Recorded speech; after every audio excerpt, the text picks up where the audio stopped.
Bonjour tout le monde, on se retrouve pour une vidéo de correction d'un exercice du CRPE ou d'un exercice type CRPE. Donc, exercice qui m'a été inspiré par Perrine, qui rencontre un souci avec la résolution de cet exercice. On va le faire ensemble pour voir bien quelle était la solution. Alors, on a une figure là qui est représentée, on nous donne quelques informations de longueur et on nous dit réaliser la figure suivante dans le cadre ci-dessous. C'est-à-dire que c'est à nous de la refaire. Alors, après avoir un peu réfléchi par rapport à cette figure, elle est un petit peu embêtante parce que, alors là, qu'est-ce qu'on voit?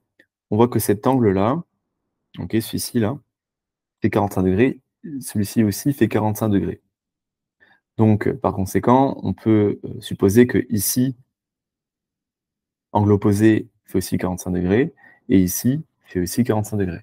Donc là, 45, 45, 45, 45, donc là, c'est des angles droits, par exemple, hein. Donc la droite D2 et D4 sont perpendiculaires. OK, information qu'on peut saisir. Par contre, quand on regarde, du coup, ici, cet angle-là et cet angle-là, on n'est pas certain que D3 soit bien la bisectrice de l'angle formé par D4 et D2, hein.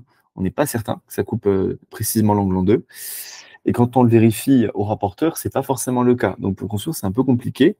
Mais quelque chose me fait dire que cet exercice est un peu mal foutu, puisque au rapporteur, quand on mesure ici l'angle, ça ne fait pas tout à fait 45°, on est plus proche des 40°. Donc bon, là, pour l'exercice, on va supposer qu'on a la droite D3 qui est perpendiculaire à la droite D1. Parce que ce qu'on est sûr, c'est qu'ici, on a un angle droit, qu'ici, on a un angle droit, encore une fois. Donc ça, c'est bon, ça fait 90°, hein, l'angle formé par la droite D4 et la droite D2, les deux angles. Le problème, c'est qu'on ne sait pas si D3 est bien la bisectrice de D4 et de D2, enfin de l'angle formé par D4 et D2. Rien ne nous l'indique. Mais bon, on va le supposer parce qu'on n'a pas d'informations qui permettraient de le vérifier. Et que de toute façon, j'ai l'impression qu'il ne faut pas se fier aux mesures, vu que bah, là, les angles sont faux. Donc on doit refaire cette figure. On va commencer par la droite D1 peut-être. Alors je vais afficher une grille. Voilà. Donc commençons par D1. On a D1 ici, donc D3 va être perpendiculaire, donc normalement il faudrait le faire à l'équerre, mais bon, je profite d'avoir des carreaux pour faire ça comme ça. Donc on a D1, on a D3. Ensuite D4, donc ça va être la diagonale en fait, hein, et D2 aussi la diagonale. Donc là je mets énormément des carreaux, mais sinon vous pouvez utiliser des rapporteurs, etc., etc. Donc là je vais faire ça comme ça. Hop. Et ici, même chose, la diagonale. OK. Donc là, je viens de créer des 2 et je viens de créer des 3, c'est bon, et des 4. Maintenant, on va placer les points. Donc on sait que OA est à 6. Donc si je considère qu'un centimètre égale à un carreau, 1, 2, 3, 4, 5, 6. Ici, j'ai mon point A et mon point B est à 1 centimètre. Là, je vais devoir prendre la règle, puisque, attention, une diagonale d'un carré qui fait 1 n'est pas égale à 1 également, hein. C'est pas tout à fait le cas. Révision de Pythagore. Donc ici, on voit que c'est juste un petit peu avant. Donc là, on a 1 pour B. Donc 1 cm pour OB.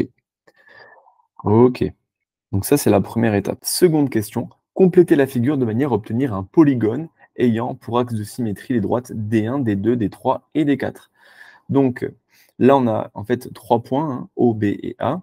Et on veut, à partir de ces points, par des petites techniques de symétrie, créer un polygone qui soit symétrique par rapport à toutes les droites que l'on a créées, D1, D2, D3 et D4. Ce qu'il va falloir faire ici, c'est créer la symétrique de chacun de nos points. D'accord? Donc on va créer la symétrique de chacun des points, symétrie axiale, puisqu'on veut être symétrique par rapport à des droites. Donc on a différentes symétries. Là, celle qui nous concerne, c'est la symétrie axiale, puisqu'on veut, encore une fois, être symétrique par rapport à des droites. C'est-à-dire que si on plie la figure le long de cette droite, la figure est censée se chevaucher. Donc, ce qu'on va faire, c'est tout simplement, on va, pour les points A et pour les points B, on va faire leur symétrie par rapport à chaque droite. Donc, commençons par le point A. Alors, on doit faire la symétrie du point A par rapport à D1, D2, D3 et D4. Par rapport à D1, vu qu'on est sur D1, c'est lui-même. On ne change rien par rapport à ça.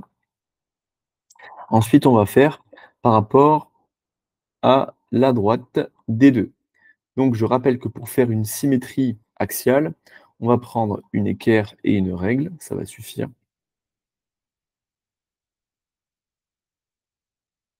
Donc, c'est une méthode. Hop, je me mets ici. Moi, j'essaie d'être le plus précis, même avec des outils numériques. Je me place ici. OK. Donc, je crée un angle droit, en fait, entre mon axe de symétrie et je fais en sorte que l'équerre passe par le point dont je veux faire la symétrie. Ensuite, je prends une règle. Je vais mesurer la distance entre l'axe de symétrie et le point. Donc là, j'ai 4 environ, 4,1, 4,2. Et je vais reporter la même longueur en faisant attention d'être bien le long de mon équerre. On peut faire euh, glisser la droite, puis l'équerre. Enfin bon, il y a différentes solutions. Mais là, on va faire ça comme ça. Donc voilà, à la même distance, je peux placer mon point, qui va être en fait la symétrique de mon point A par rapport à la droite D2. Et je vais faire ça également pour les autres.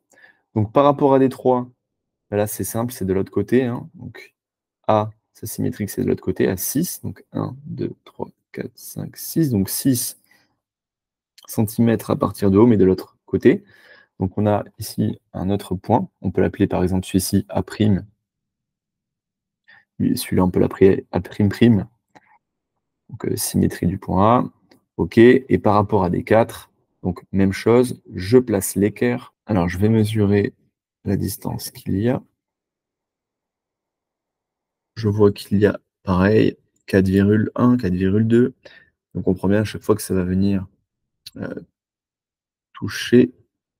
Il y a 4,2, 4,3 par ici, chose comme ça. Donc ici, je me mets pareil, le long de mon équerre, et à 4,3. Alors, pour être plus précis, hein, je peux aller à 5, et de 5 à 4,3. Donc ça va faire 5 plus 4,3, 9,3. Comme ça, j'ai bien la raie qui coulisse le long de mon équerre. Donc je suis à 9,3, c'est-à-dire ici. On comprend bien en fait que c'est le point d'intersection. Ça tombe pile poil sur la droite des 3, okay, que je pourrais prolonger davantage.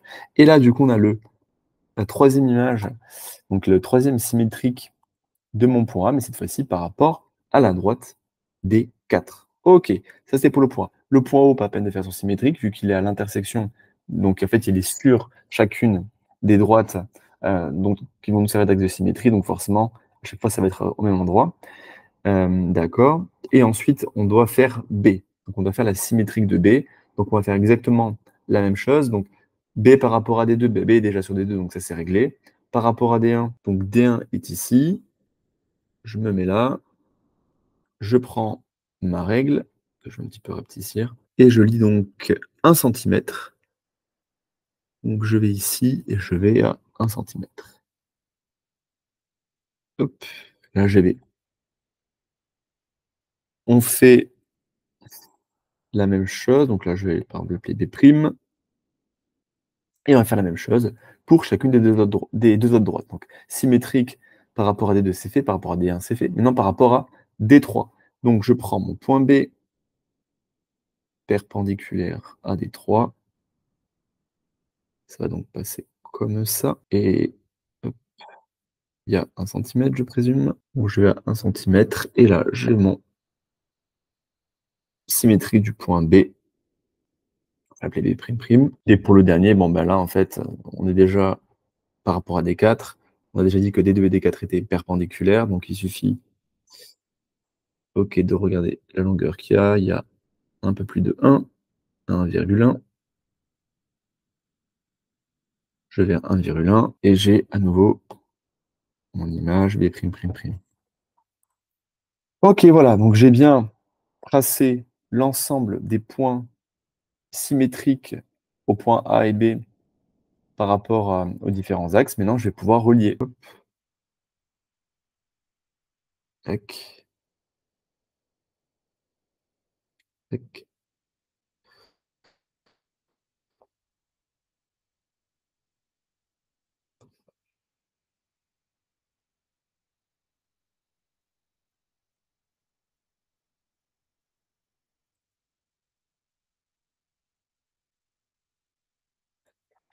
Et voilà, j'ai créé une sorte d'étoile.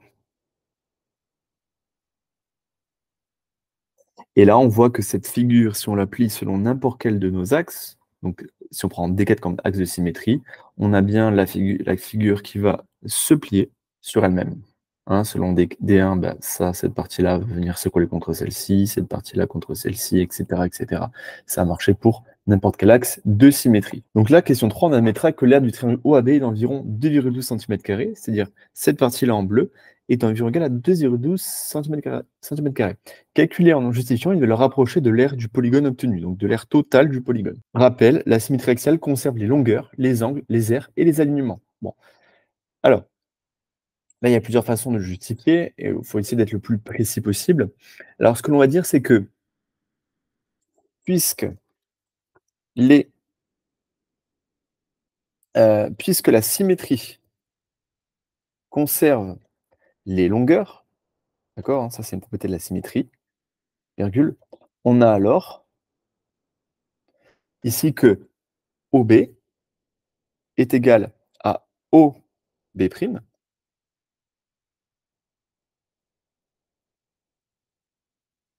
est égal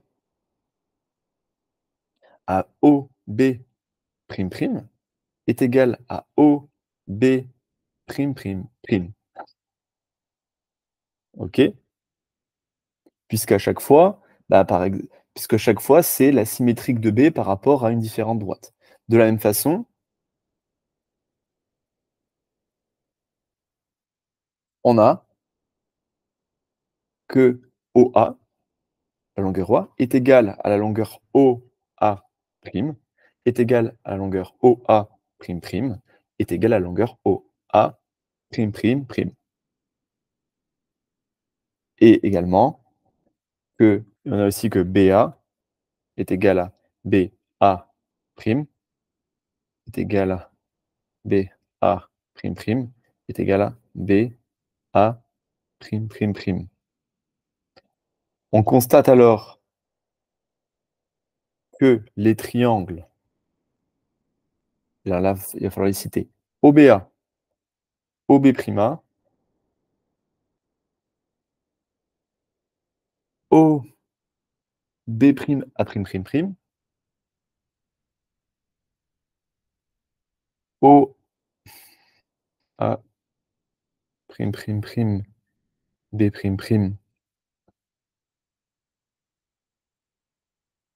Ensuite, on a OB', A'. Ensuite, on a OA',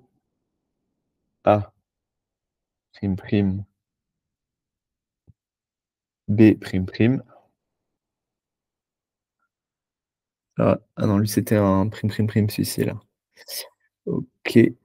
Donc, celui-là, on va le noter B'. Donc, c'était quoi? C'était OB', OA', B'. Voilà. Après, on le reprend ici. OB', A'.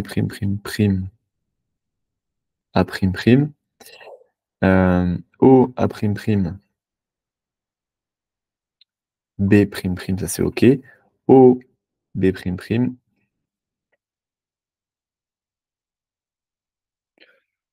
A', OB', A'. Et enfin, le dernier, c'est OBA'. Donc, en fait, que tous ces triangles, hein, ceux qui ressemblent au bleu, là, donc qui partent de haut, qui vont un B jusqu'à un A, donc celui-ci, celui-ci, celui-ci, celui à côté, celui-ci, celui-ci, celui-ci, celui-ci. Donc, tous ces triangles, il y en a 1, 2, 3, 4, 5, 6, 7, 8, sont égaux. C'est quoi un triangle égal? C'est un triangle qui a des côtés 2 à 2 égaux. C'est ce qu'on a montré juste avant, ok? Puisqu'on a ceci. Vu qu'on a montré que ici on avait les longueurs qui étaient égales, donc chaque triangle en fait a les mêmes longueurs. Et donc ce que l'on peut dire, c'est donc les triangles précités ont la même aire. Vu qu'ils sont égaux, hein, naturellement, ils ont la même aire. Ainsi, aire du polygone, on va l'appeler ça comme ça, l'aire du polygone est égale à 8 fois, puisque c'est 8 petits triangles qui constituent ce polygone, donc 8 fois, combien il nous disait 2,12. Ça fait donc 16,96. Et là, ce sont bien des centimètres carrés, si je ne m'abuse, c'est ça. Donc 16,96 centimètres carrés. On vérifie quand même qu'on n'avait pas un arrondi à faire. Une approche, une valeur rapprochée de l'air, d'accord. Bon, ben voilà, la valeur rapprochée est celle-ci. OK? Donc là, ce qui est peut-être le plus dur, c'est aussi d'arriver à justifier correctement de cette façon. Il y a peut-être d'autres façons qui sont plus ou moins rigoureuse de justifier l'aire totale de ce polygone, mais voici une de mes propositions. Voilà Perrine, j'espère que ça a pu t'éclairer. Si comme Perrine, vous préparez le CRPE et que vous avez un souci pour résoudre un exercice, pour comprendre une leçon ou quoi que ce soit d'autre, vous pouvez tout à fait rejoindre mon groupe Facebook, publier votre question avec une photo comme là ça a été fait, de l'exercice ou de la leçon, et je l'expliquerai en vidéo. Vous n'êtes pas obligé d'afficher votre nom, vous pouvez publier en anonyme. Vous retrouverez le lien en description sous cette vidéo.